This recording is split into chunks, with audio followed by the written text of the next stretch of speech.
Hey guys, welcome in for 30 Books in 30 Weeks. We are wrapping up week 27. Yeah, 27. Wrapping up week 27. We are talking about your intelligent heart this week, and I know I missed the last couple of days. I try and go at least every other day, and I know I missed 2 days in a row, so I apologize in advance for that. But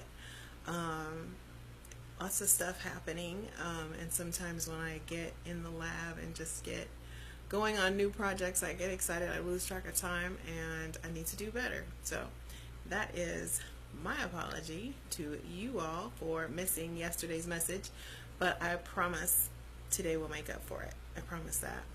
So today we're talking about accepting praise, and we're talking about how to be graceful. What's going on, Joe? How are you, sweetie? Talking about how to be graceful and accept praise. And so I'm going to share with you guys pretty transparently some stuff about myself that you may not already know, or some of you who follow me for a while may actually be very familiar with. But I want to talk about praise, I want to talk about grace, and I want to talk about gratitude, kind of all rolled into one, and how those things fit together and how they play either very, very well with your self-esteem, or they are in constant conflict with your self-esteem. And so for those of you guys, as you're coming in, feel free to share the video out, invite some other people into the conversation. I would be honored. And if you're tuning in for the very first time, you don't really know who I am, you're not really sure what 30 Books in 30 Weeks is all about, and we are 27 weeks in. It's a personal development journey that I started last year in October, and then in the beginning of 2018 we decided to raise the bar on it, kick it up another level, and actually invest an entire week on every single book. And so I've literally rated my personal development library for the last 27 weeks. I have 2 more weeks to go, and I have shared with you some books that have been instrumental in my healing process, instrumental in my growth process, instrumental in helping me build an amazing coaching business. And it was my opportunity to be able to give you guys just little nuggets, breadcrumbs, tidbits, ahas, takeaways that I share with my clients on a deeper level, but just to kind of give you guys some ideas and maybe hopefully give you another perspective. So as you guys come in, welcome. My name is Marcy Batiste. I'm your Ultimate Power Coach. I am America's #1 reality-based success and recovery trainer. And there's a couple of things I always like for people to know about me. One, I live life on Mars. Most importantly of all, I am sold out to my happiness, and I love to be able to be the spark that ignites the light for somebody else to discover and embrace their star power. I believe that your personal foundation supports your professional position. So if one thing is a mess, if your personal life is a mess, your business is going to be a mess. You can't build success on a mess. And so we got to clean it up. We got to get in touch with reality. We got to live the life and attach ourselves to the right story, because a lot of times we've attached ourselves to stories that no longer serve our best self. We've attached ourselves to stories that we have outgrown, and so that's what this journey is all about. It truly is about helping strengthen and support your personal foundation so that you can find the success to be able to experience life unedited. I always say, stop, take your dreams off your to-do list, put them on your today list. Like, let's get started, let's go. Don't wait another day, don't wait another moment, and certainly don't wait because somebody else tells you that you can't do it, because you can, but you gotta first believe it. And so personal development book this week is Your Intelligent Heart, Notes to Women Who Work. And it says Notes to Women Who Work, but these strategies are applicable to everyone across the board. It doesn't matter if you're a male or female. It doesn't even matter if you work or not, because I think life in general is a job sometimes. Certainly raising a family is a job. Supporting your family is a job. And so the Notes to Women Who Work, like I said, it's the name of the book, so I share that. But these strategies are, they cross gender boundaries, they cross racial boundaries, they cross socioeconomic boundaries. And so we're talking today about how to accept praise gracefully And I want to share with you guys, so many of you may know I used to be almost 400 pounds. I've shared the pictures. Many of you know that I was victimized by domestic violence. You notice I said I was victimized by domestic violence. I did not say I was a domestic violence victim, because I'm not a victim. The words you choose, because you're the one that hears your own words coming back. So you have to be very selective with your words. I firmly believe that. But anyway,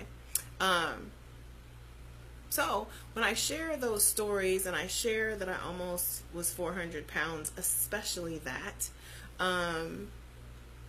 you know, people often wonder, like, you seem to have a lot of, you know, you seem so confident, and you seem so outgoing, and you seem so, it was a learned skill. Self-esteem doesn't always come naturally, because we have attached ourselves, like I said earlier in this video, we've attached ourselves to stories about who we are and what our capabilities are based on things that no longer suit us. We've outgrown them.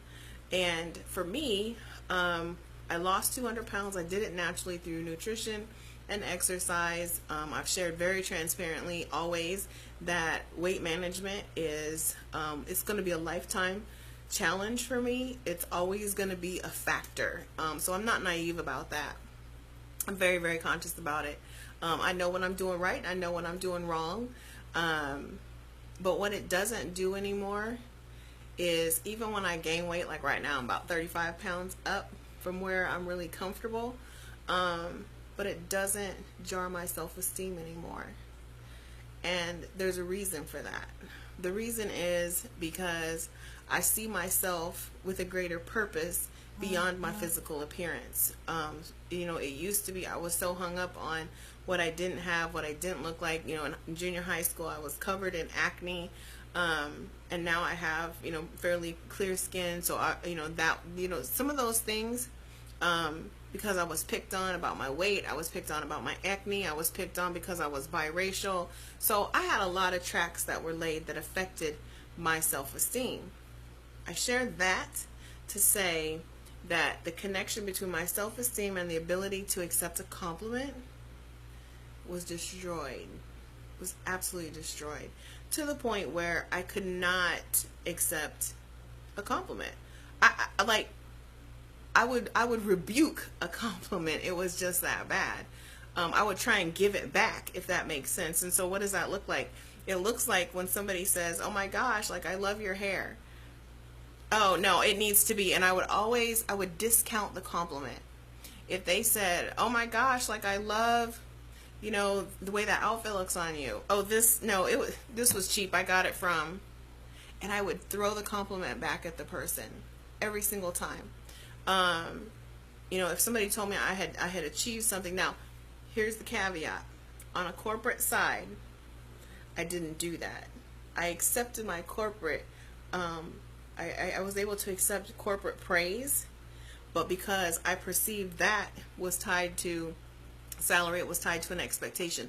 I was expected to be successful as a corporate executive. I was a leader, so that was the expectation, that if you're running 3 different branches and over 60 employees, and you know, you got all this stuff going on, it's expected to you to rock it. It's expected for you to crush it. And so I didn't perceive that to be compliments. I perceived that to be the expectation. Back on the personal side, every little compliment, every little anything, I would rebuke it, I would send it back, I would discount it, I would break it down, I would dismantle it. I was so not graceful. So not graceful with it. Lost the weight, but I still had the mindset of the 400-pound woman, and that mindset still continued even though I no longer physically looked the way I once looked. And people think that oftentimes when you change your physical appearance, that all of a sudden you should all of a sudden you got all this confidence, you got all this self-esteem. No, boo-boo, it don't work that way, because self-esteem is mental. It's not physical. And so if you're still telling yourself, and you're still married to the stories that don't serve your best self anymore, if you're still married to the tracks that were laid when you were 5 years old that told you were ugly, you wasn't going to amount to nothing, you were stupid, you're dyslexic, you're slow, whatever the case may be, whatever they told you about you, and you accepted that track, that affects your self-esteem. That doesn't just go away because you lose 150 pounds. It doesn't go away when you lose 200 pounds. I'm going to testify. It goes away when you do the work to mentally understand that those stories just don't serve you well anymore. And then you do the work and you get with someone like a coach or a mentor who can help you see how to view yourself differently. That's how you break that cycle. And so it got to the point where even though I had lost the weight, I was still so uncomfortable accepting a compliment. And I had to have, this is what it took, literally. It took someone to say to me, why do you always do that? And I was like, do what? Like, I didn't even realize it was an issue. I mean, it was just part of who I was. That's how, to me, though, I would say thank you, and then I would discount it, and I would throw it back in their face. Like, oh, thank you. I'm glad you like my hair. Oh, no, it needs cut. My ends are split. Whatever the case may be, I would always throw it back at them. And so I had a friend of mine say, why do you always do that? And I said, do what? And she said, why do you always insult people when they compliment you? And I was like, what? What are you talking about? I don't insult people when they compliment me. She said, yes, you do. And I said, explain that. Explain that to me. How does that work? What's that look like? Where do they do that at? And she said, I just told you that I liked your haircut. And then you proceeded to tell me all the reasons why I'm wrong about my opinion. She's like, that's insulting to me. And I swear to you guys on everything, I had never, ever thought of it that way. I'd never thought of it that way. To me, I thought by me saying, you know, oh, like, no, it's this or it's that, or I never viewed it that I was being insulting to the person who was issuing the compliment. I didn't see it. I didn't view it in that vein. So even though I would say, oh, like this old thing, or, oh gosh, no, this shirt only costs $5, like whatever the compliment was, if they said you're good at this, or you look nice, or your hair looks nice, or I love your eyes, or I'm like, that really would make me uncomfortable because I got that compliment. I've always gotten that particular compliment a lot. And I never knew how to receive compliments because my self-esteem was in the trash for so much of my life. And it wasn't until my good friend, she said that to me, and she's like, why do you always do that? Why do you insult people when they compliment you? And all of a sudden that was a shift for me that said, because I've always felt like I was considerate of other people. So if I didn't wholly accept and receive a compliment, to me that didn't have nothing to do with you. That was about me. Like what, and it's what I thought about myself. But she changed that for me that day when she said, you insult me when you tell me that my opinion of you is wrong. She's like, why can't you just simply say thank you? Why isn't that enough? Why do you have to say thank you, but this? Thank you, but I don't like. Thank you, but... She's like, because what I hear when you say that is thank you, but you're wrong. I was like, damn, like, for real? That was so powerful to me, you guys. And so when we talk about learning to accept praise gracefully, this is the difference. If someone tells you, I like your hair. Oh, thank you. I really appreciate that. Thank you. That means a lot. You know, I had to learn to actually, and I still do this a lot of times. I'll say things like, thank you. I will receive that. Thank you. I appreciate your support. I had to get comfortable learning how to be graceful in the face of praise. I had learned how to defend myself in the face of criticism, so it didn't really rock me anymore, but I hadn't learned how to be graceful in the face of praise. I hadn't learned to just be accepted for who I am. I hadn't learned to just let people have their own opinion. And if their opinion is that I freaking rock, then that's their opinion. They're entitled to that. Who is it for me to say, no, I don't rock, I suck? But once she said that to me, I finally got it. That when someone gives you or extends a compliment to you or extends praise to you, that's really them feeling like they're giving you a gift. They're gifting you. So when you rebuke that, that's, as she said, throwing it back in their face. And that was such an aha moment for me, you guys.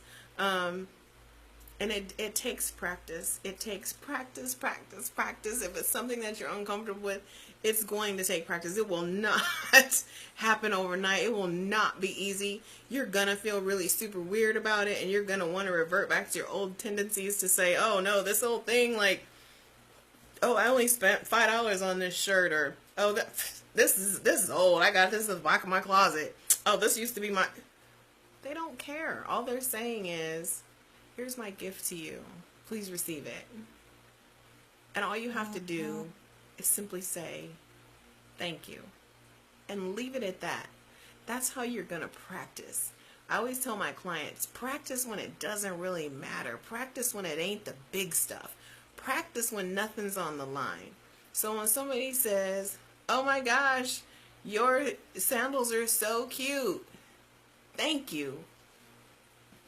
That's it. Cut it until you get comfortable, and then you can begin to say, oh, thank you, I really like them too, I just had to have them when I bought them. And then you can continue on the conversation, because here's what I know to be true, you guys. Sometimes when people offer you praise, it's just an easy entry into a conversation. Maybe they're curious about you. Maybe your conversation with them is going to be the gift that they need to receive.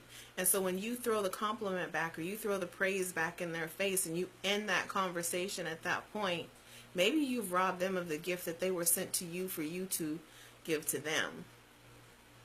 Hope that makes sense. I hope that makes sense, because I'm telling you guys, it was such a tremendous aha moment for me when my friend said that. And so then when I saw that in the book today, and the author was talking about being able to really, receive the praise gracefully.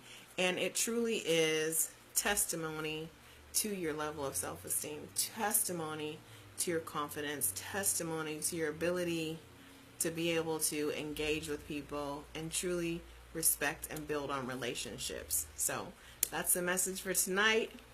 I appreciate you all being here. I hope that you took away just a little something, a breadcrumb at least, that you can apply to your life immediately. If nothing else, just the next time somebody says, you look nice today, I appreciate what you did, simply say thank you. Don't explain why they're wrong. Don't throw the compliment or the praise back in their face. That's not nice. All right, that's my message for tonight, you guys. Enjoy the rest of your weekend. As always, I appreciate you being part of the Ultimate Power Team and living life on Mars with me. It's always a pleasure. I'm glad you're here. Have a wonderful night.